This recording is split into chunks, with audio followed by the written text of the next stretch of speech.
ठीक है, देखिए एक्सरसाइज 4B, एक्सरसाइज 4B को आज हम क्या करेंगे, डिस्कस करेंगे। और एक्सरसाइज 4B में हमारा जो पहला टॉपिक है वो रहेगा दो घात समीकरण से मूल ज्ञात करना। तो दो घात समीकरण से मूल ज्ञात करना, ये क्वेश्चन इतना इंपॉर्टेंट है कि इसके बिना आपके पेपर नहीं बनता। ये क्वेश्चन आपको पेपर में मिलेगा ही मिलेगा। कैसे मिलेगा? एक समीकरण आपको लिखेगा दो घात, एक दो घात समीकरण आपको लिखेगा और आपसे ये बोलेगा, एक शब्द में कहेगा इसका मूल ज्ञात कीजिए, इस समीकरण के मूल ज्ञात कीजिए। तो एक तो सीधा क्वेश्चन को ये पूछ लेता है, दो घात समीकरण लिखेगा और कहेगा इसके मूल ज्ञात कीजिए। और एक क्वेश्चन आपसे पूछता है कि एक दो घात समीकरण लिख देगा और उसमें क्या लगाएगा, कंडीशन लगा देगा। कंडीशन क्या लगाएगा? किसी विधि के द्वारा पूछेगा वो मूल ज्ञात, कि इस विधि से ज्ञात कीजिए मूल। जैसे एक समीकरण उसने लिखा और आपसे कह देगा कि इस समीकरण के गुणनखंड विधि से मूल ज्ञात कीजिए। तो उस कंडीशन में तुम्हें क्या करना होगा, गुणनखंड विधि से ही मूल को ज्ञात करना पड़ेगा। या आपसे कह देगा कि इस समीकरण को पूर्ण वर्ग बनाकर मूल ज्ञात कीजिए। ठीक है, तो इन सारी विधियों के बारे में हम आगे डिस्कस करेंगे। आज का हमारा जो टॉपिक है वो केवल इतना रहेगा, द्विघात समीकरण से मूल ज्ञात करना। एक दो घात समीकरण लिखेगा और आपसे कह देगा इसके आप मूल बताइए क्या होते हैं। तो सबसे पहले तो आपको ये पता होना चाहिए कि मूल होते क्या हैं, किसी भी समीकरण के मूल क्या होते हैं। तो मूल क्या होते हैं?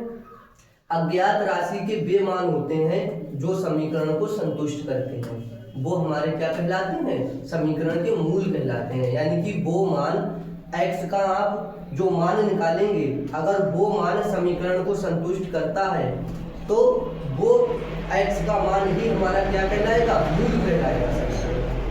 बात क्लियर हो गई? तो मूल क्या होता है? अज्ञात राशि के वे मान, मतलब अज्ञात राशि के हम जो मान निकालते हैं, अगर वो मान हमारे समीकरण को संतुष्ट करते हैं तो वही मान हमारे क्या कहलाएंगे, समीकरण के मूल कहलाएंगे। ठीक है, हम लिख देते हैं यहाँ पे, इसको नोट कर लेना आप लोग। अज्ञात राशि के वे मान जो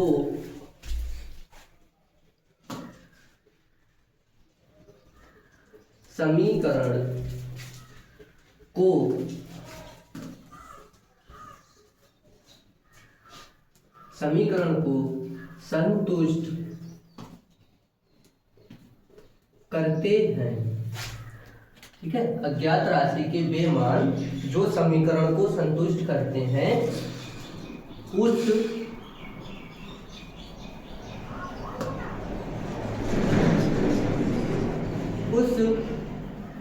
समीकरण के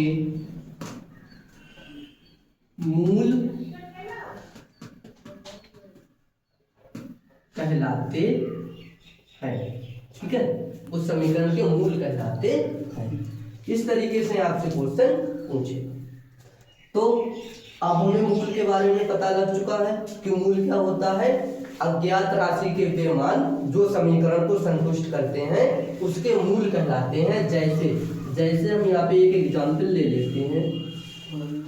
जैसे हमने यहाँ पे एक एग्जाम्पल ले लिया, एक एग्जाम्पल हमने ले लिया यहाँ पे 3t² माइनस 48 बराबर 0। ठीक है, ये हमने एक एग्जाम्पल ले लिया यहाँ पे 3t² माइनस 48 बराबर 0। ठीक है, ये हमारा क्या है, ये दो घात समीकरण है।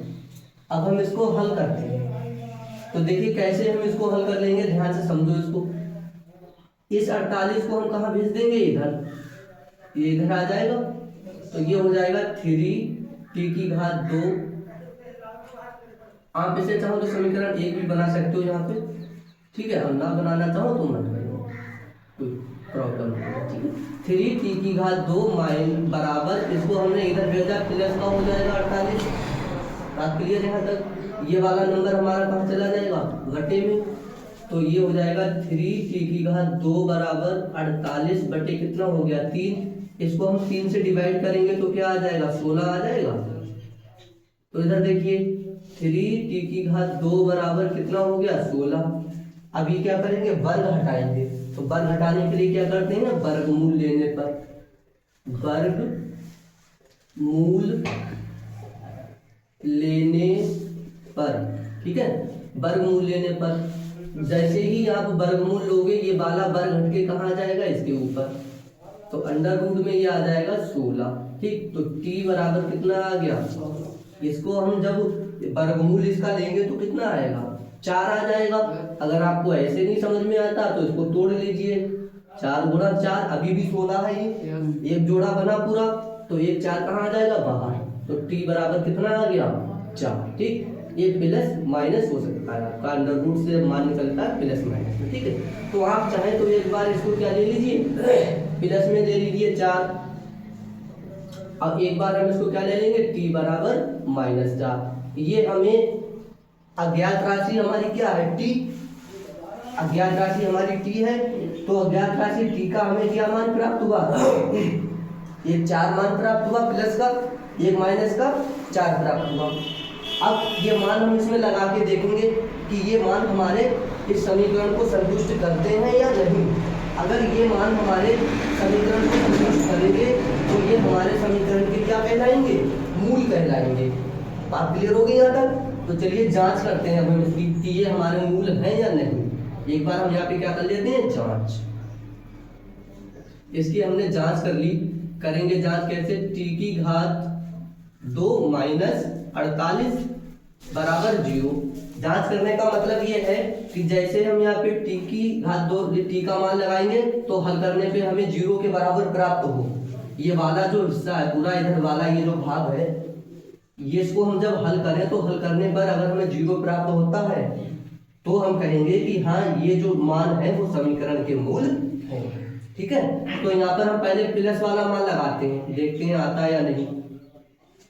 तो 3 गुणा t का मान क्या आया 4 2 -48 और बराबर क्या है 0।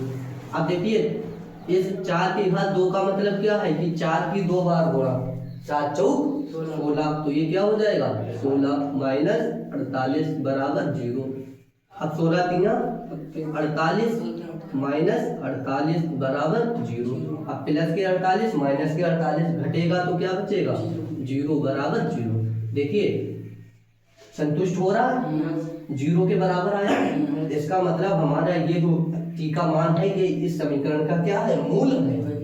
इसी तरीके से अगर तुम -4 भी लगाओगे तो जब -4 का वर्ग करोगे तो वो क्या बनेगा प्लस भी बनेगा, बनेगा नहीं बनेगा भाई। इस -4 की जब आप 2 बार गुणा करेंगे, सुन लीजिए -4 गुणा -4, इधर देखिए -4 गुणा -4 माइनस देखिए प्लस बन जाएगा 4 चौक 16, यानी यही वाला मान बनेगा, यही वाला मान बनेगा आके।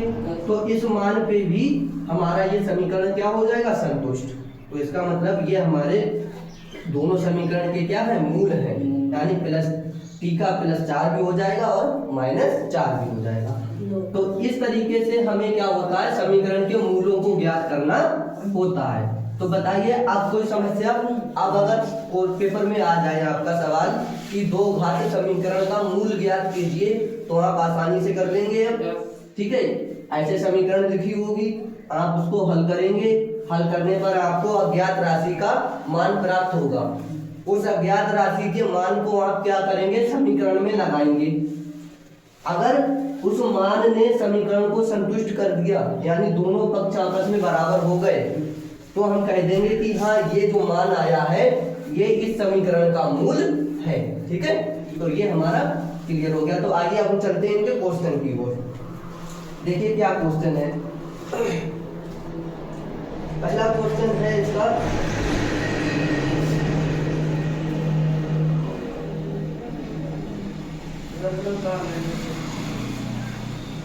चलिए नोट कर लीजिए।